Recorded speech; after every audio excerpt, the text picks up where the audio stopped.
čudovišta napadaju!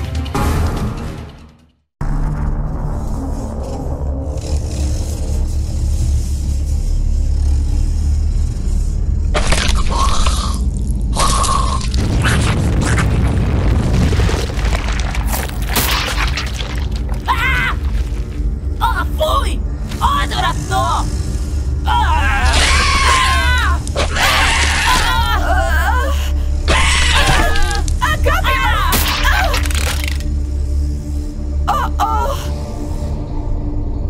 Pušiona! Ti si kriv za ovo!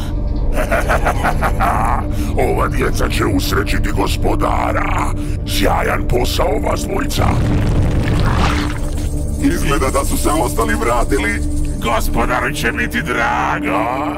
O, ja se ne bih dao kladiti. Pokaži se.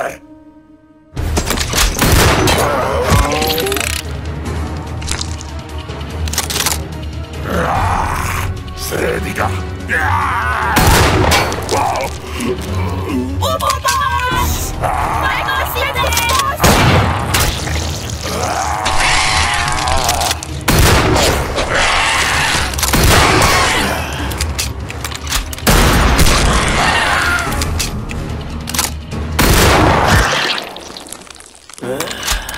Zahrđao sam.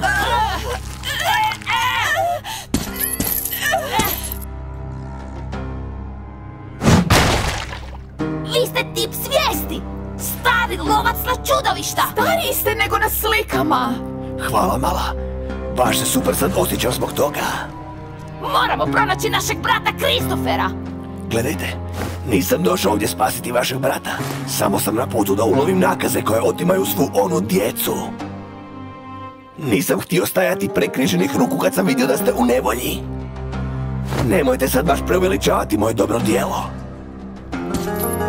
Ali samo nam ti možeš pomoći! O jeli, a kakav bi bio vaš plan da se nisam pojavio? Ja nešto bih bio smislio. Uostalom, sad ste ovdje, pa možete osloboditi svu nestalu djecu. Pa tako i mog brata. Izgleda da si ti baš sve isplanirao, mali. Auć! Molim vas, odvedite me kući! Hoću svoju mamu! Tiho, ili ću pronaći neka jako gladna čudovišta koja bi se veselila poslastici s površine. Moramo... Ima li koga? Nešto nije u redu.